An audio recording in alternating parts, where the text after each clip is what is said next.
Okay, what you're about to see is a side-by-side comparison between OpenArt's Smart Shot and my reworking with a more cinematic eye.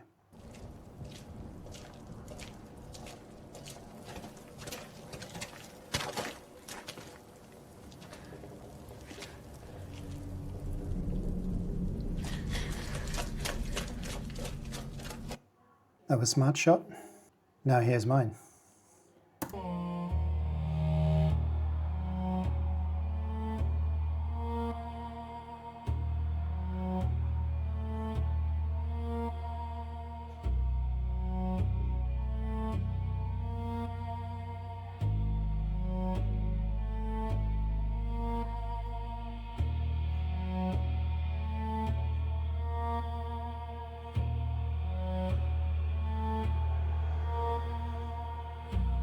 So let's break them down now and have a look at how they differ and why one's better than the other, pros and cons. On the Smart Shot tool, I played around and I got this sequence within about, let's say, an hour of faffing around and getting it ready, understanding the tool and how it works, making some mistakes along the way. The autopsy of the shot is pretty damning, and it's what I would call AI slop. It's okay, but if we look at it, in this first shot, the walk is very wooden, mechanical, and if you look at the backgrounds, we start to hallucinate with where we are geographically. So they're actually meant to be walking away from the synagogue. This is just a random test street element that I generated that looked good enough for a test. You can see some imperfections. It feels a little bit painted and not real. And you can see here in the foreground, it's very muddy. And of course, their performance is just not very interesting. It's very wooden. They're sort of marching in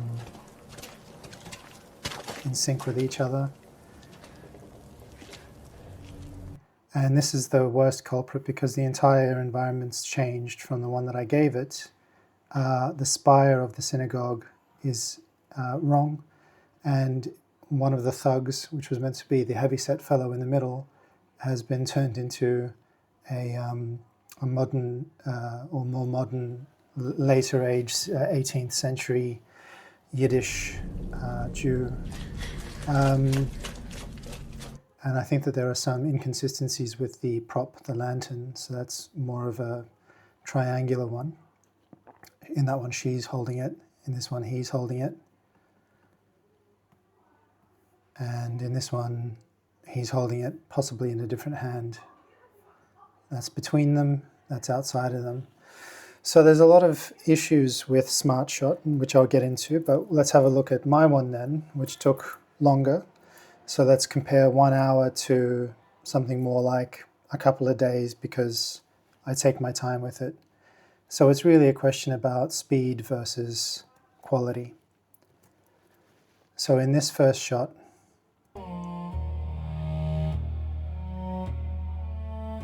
Yaakov comes to collect Rivka, to escort her to a place. There is a little hallucination here which I'm not entirely fond of, which is her hair penetrates the hood, and you see her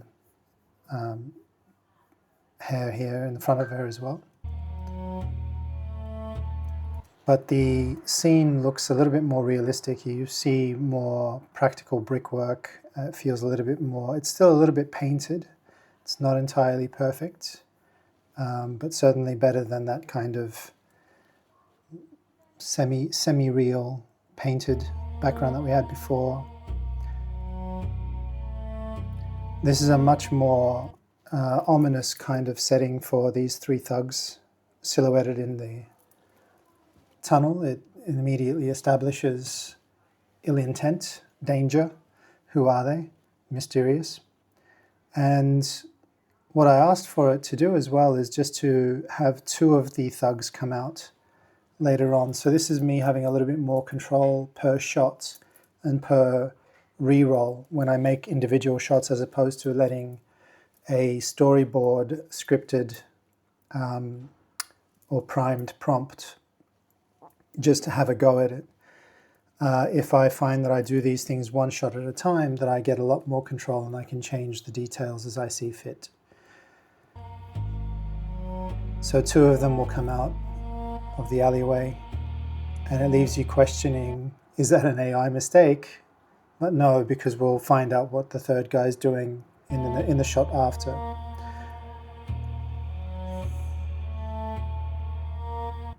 So it's really a question of control versus cost and time, versus speed versus quality and cost.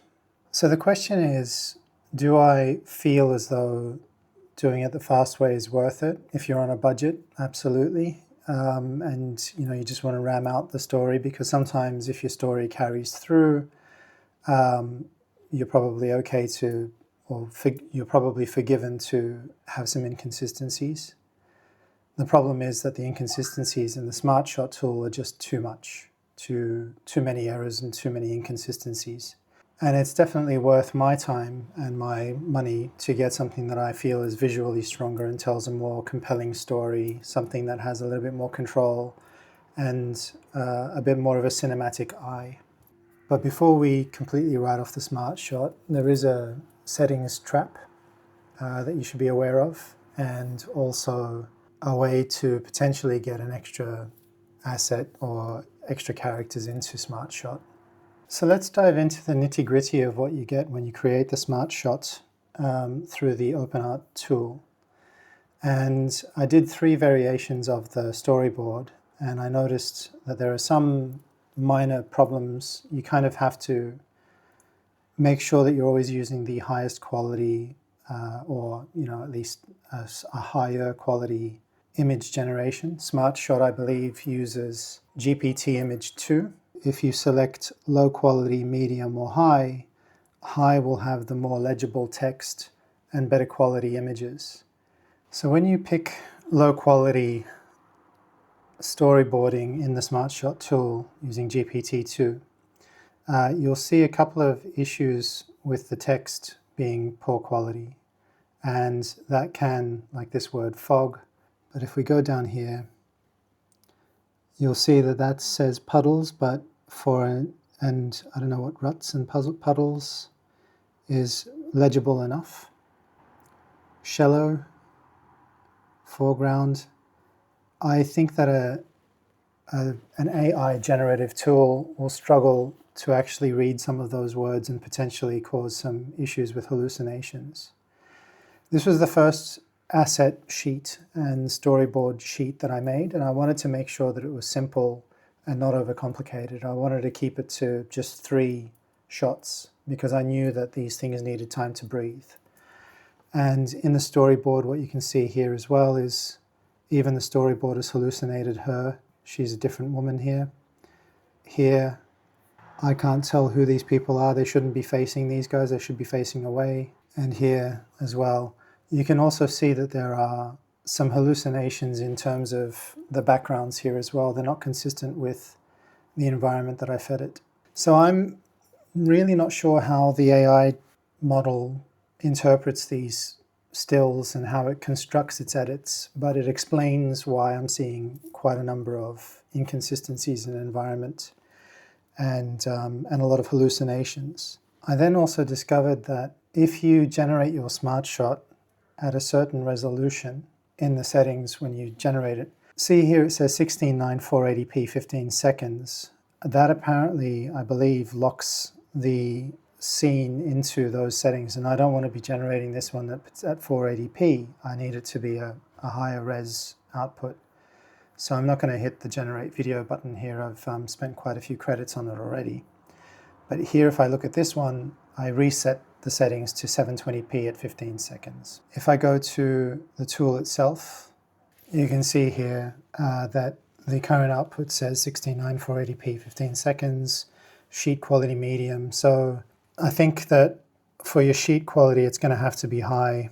You can preview the shot plan, and you want to at least make sure that your 720p minimum, or maybe 1080p eventually, and select your aspect ratio.